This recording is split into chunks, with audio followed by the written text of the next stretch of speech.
Hi everyone, my name is Melina Lepenis and today we're going to talk about disaster management in Morocco. Like I said, my name is Melina Lepenis. I am an IMS major here at Florida State University and I've loved taking this disaster management course thus far.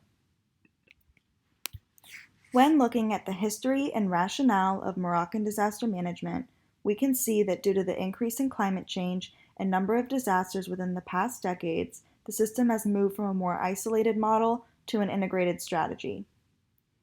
This is due to the fact that there were too many gaps in the isolated model and it ended up being insufficient for the country.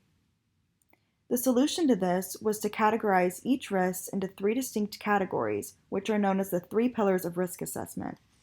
These pillars include catastrophe risks, commodity risks, and agricultural risks.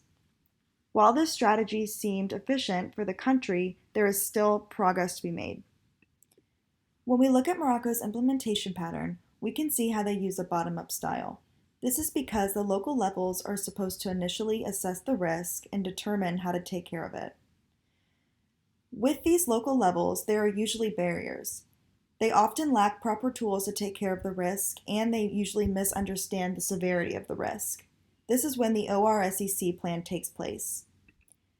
The ORSEC plan states that once the local levels become overwhelmed, government involvement is then needed. The government uses tactics such as budget allocation, money borrowing capacity, and time horizon to help better assess the risk than the local levels did.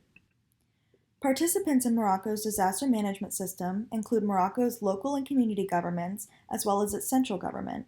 Underneath its central government, there are several ministries that take care of selected risks, such as the Ministry of Interior, as well as the Ministry of Water and the Environment. International participants in Morocco's disaster management system include the Global Facility for Disaster Reduction and Recovery, the Swiss government, the Organization for Economic Cooperation and Development, as well as the World Bank. Morocco is home to technological, biological, and natural hazards. Technological hazards include oil spills and building collapses. Biological hazards include diseases and pandemics. Natural hazards include tsunamis, earthquakes, and floods. Planning strategies that Morocco has established in its disaster management system include building code compliance for technological hazards, biosafety and biosecurity for biological hazards, and the creation of the Morocco Natural Hazards Probabilistic Risk Analysis for natural hazards. Obstacles Morocco faces in its disaster management system is not having enough disaster resilience, having an inability to deal with economic losses from a disaster, and have an insufficient risk addressing and coverage system, including lack of water depth measurement tools for floods and a flawed tsunami system, including not having enough buoys for citizens or other proper tools. One event that shaped Morocco's disaster management system the most was the Al Hoceima earthquake in 2004. This earthquake destroyed around 12,000 homes, killed over 600 citizens, and caused a huge financial shock across the country. The result of this earthquake was the creation of the Monitoring and Coordination Center, the National Geophysical Institute, and the General Directorate of Civil Protection.